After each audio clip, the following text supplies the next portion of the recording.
Let me give you a little damage report after 70 hard hours, 1,200 miles and 4 million views on YouTube.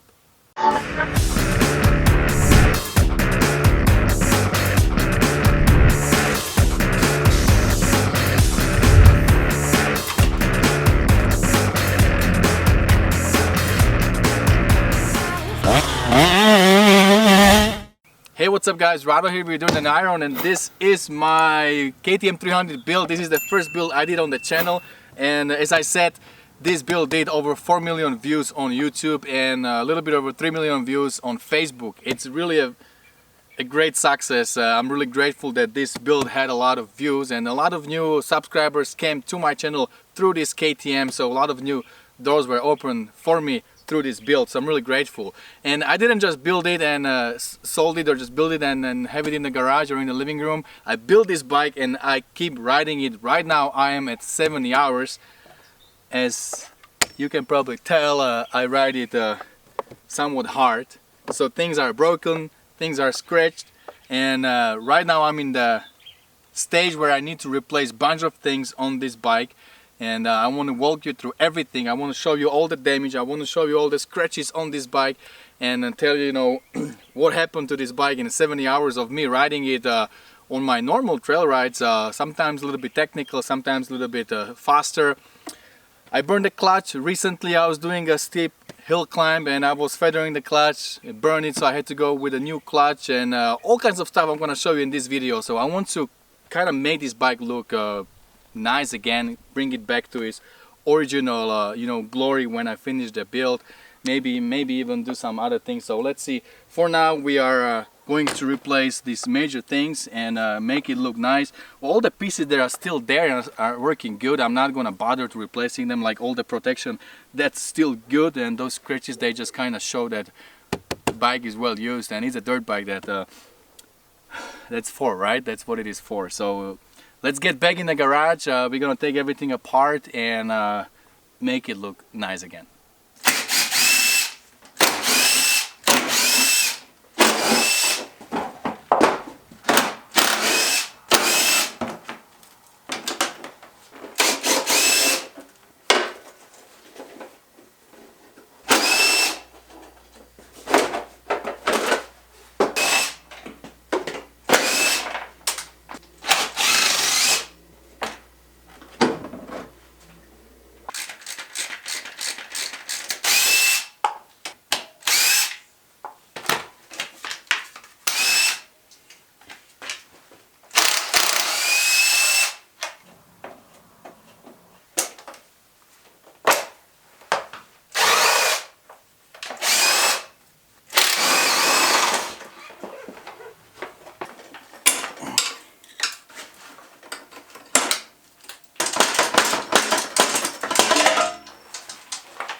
Alright guys, so this is everything we took off the bike. This is everything we are going to replace. And let me give you some damage report. And the biggest damage that happened is definitely on the pipe, I would say. And that's only because I got hit head on with different dirt bike. You okay? Yeah. Sorry man. He hit me with his beta and he just squeezed this pipe like this, and because of this big impact, P3 carbon got cracked right here. Whoop! It got cracked right here, and because of that I need to replace this P3 carbon pipe protection. All these scratches and everything doesn't bother me that much. It still did a good job. It was protecting. Look, whole pipe is good and intact. There's no dent right here. There's one big here. No, not big, but little. But this one is too big, so I will be replacing the pipe and also this P3 carbon protection because it just needed because of the crack. But I want to tell you guys that this is very tough protection. Like, look at all the scratches. You know how many times I hit the rock and whatnot, and this thing is still intact. if it wouldn't be for this huge hit head-on with different dirt bike, it will still be good to go. So I will be replacing that with brand new. But check out the skid plate. 70 hours, a lot of abuse, sliding on the rocks, and you know, all kinds of different things, jumping the lugs, and you know, resting on the lug and things like that. This carbon fiber skid plate from P3 is still in the good condition. I would say it's 100% intact. I'm not going to replace it. I have brand new one from these guys, but I'm not gonna use a brand new one because this one is still good to go. So we're gonna put this one back on the bike.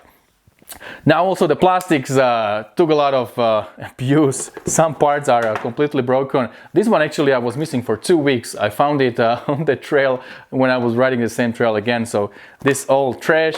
This one also broke on me because I lost this bolt, and then it just broke on me like that. And then you know, I'm learning how to wheelie, and let's just say that I don't know it yet. So things are you know, breaking on me when I ride. So this is also trash. Now front fender and front number plate, they're still in decent condition, so I'm gonna keep that as a backup. And the fork, lower fork protection, they have a lot of scratches and some discoloration. They don't look good, so everything is going to be replaced. I hit up mxplastics.com, and those guys have a kit that is already you know, the same decals, Decal MX, that's the same company. They already installed the decals on the new plastic, so I will be using all the new plastics, throwing on a bike, and it should look really good.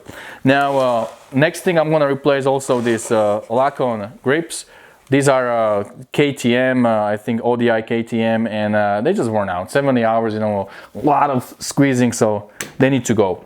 All right, so that's for the look and you know, protection. And I want to talk a little bit more about some other protection pieces. I have a lot of Tusk protection.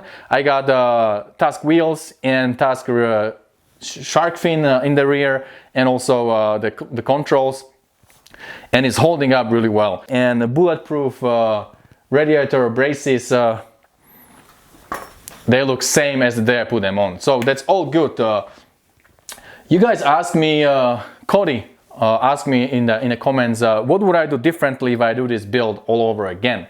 And you know what, I was thinking about it, and I don't think there is something that I would change on the parts, components, or something I did.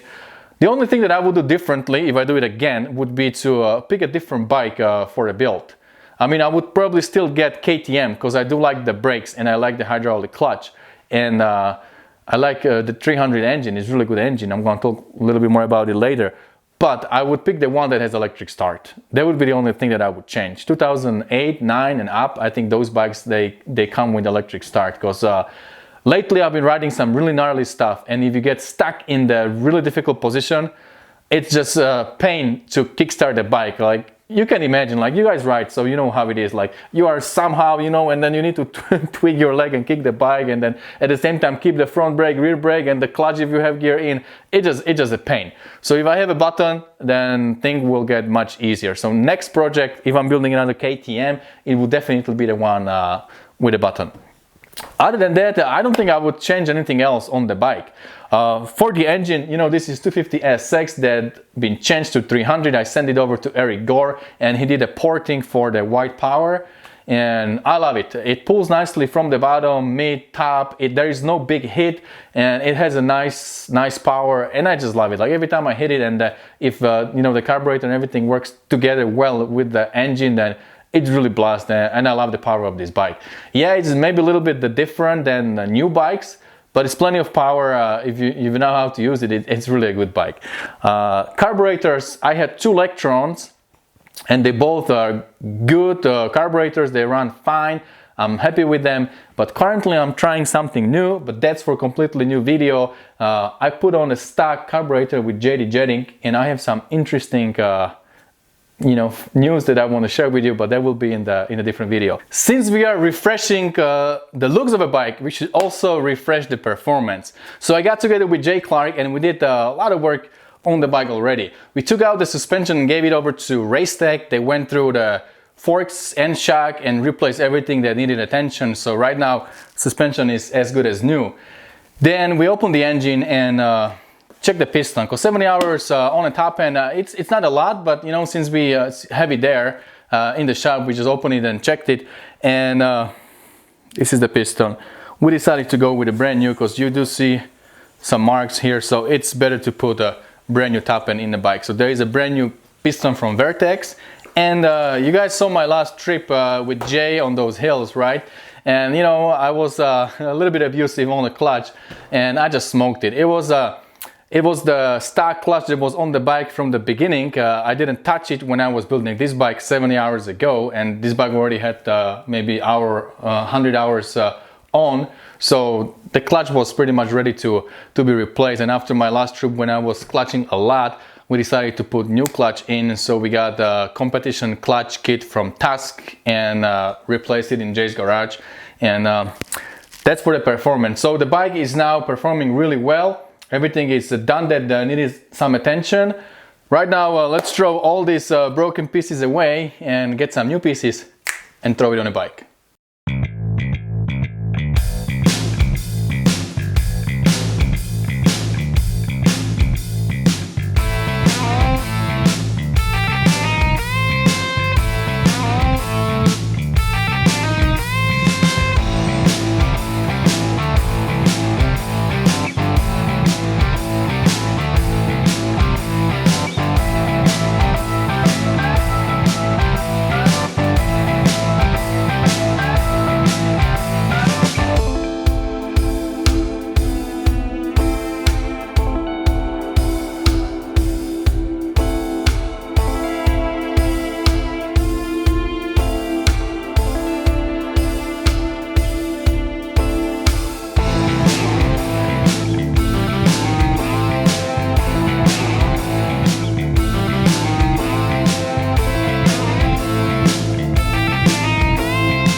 Ta-da!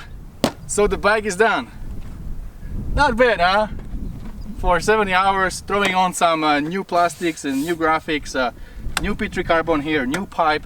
The grips, ODI grips are nice and soft, feels really good, and you know, everything is just a little bit better than before. So I guess now is the time to get it scratched and dirty again, right? Alright guys, well, let me know below in the comments how you like this video, and also let me know what you think about this build so far and about all the information I shared with you today. Would you jump on this kind of build and take all the KTM and build it this way and have it for your trail ride, you know, for your daily trail ride? That this is pretty much my go-to bike. This is the bike I ride the most. So would you do something like that, or would you rather take all that money and go for a brand new bike or do something else? Let me know below in the comments. I'm kind of interested to know what you guys would do. Alright my friends, that's about it for today, and don't forget, whatever you do, stay motivated. See you later.